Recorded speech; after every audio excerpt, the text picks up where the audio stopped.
خبر یکشنبه د هود پر 9 د پنجشیر امنیه قومندانۍ د امنیت له امریت څخه غوښتنه شوې چې د مقام عبدالحمید خراساني له دندې څخه د ګوښېدو پر وړاندې غبرګون ښودلی. نور حال را سره په ویډیو کې وګورئ او ډیوه کلیک چینل در سره سبسکرایب کړئ. په سلامونو هرکلی کوم. د خراساني چې د پنجشیر لپاره طالبانو والی مولوي قدرت الله پرځای یو بل کس د امنیت د امر په توګه معرفي کړی دی، ویلي چې والی د ګوښه کېدو صلاحیت نه لري.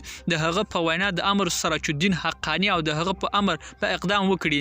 خراساني زیاتوي چې له وسلوالو کسانو سره یې لا هم په پنجشیر کې دی او د سراج الدین حقانی د امر په تمه دی. عبدالحمید خراساني د طالبانو د پنجشیر والی له خلکو سره په ناوړه چلن، خیانت او ظلم تورن کړی، خو د پنجشیر لپاره د طالبانو امنیه قومندانۍ مولوي دات محمد پتان ویلي چې خراساني د منافق دی او 2 میاشتو راهیسې له دندې ګوښه شوی دی. عبدالحمید خراساني د کابل په شمال کې یو جنایي ډلې مشر و چې په 2019 کې ولسمشر لومړي مرستیال امرالله صالح مستقیم امر په بندي شوی دی. ملګرو، دا و زموږ چمتو شوی ویډیو. که ستاسو ویډیو نظر پیشنهاد لرئ موږ سره په کومنټونو کې شریکوئ او د لا ښکلو ویډیوګانو لپاره له موږ سره پاتې شئ. تر بیا ښې چارې.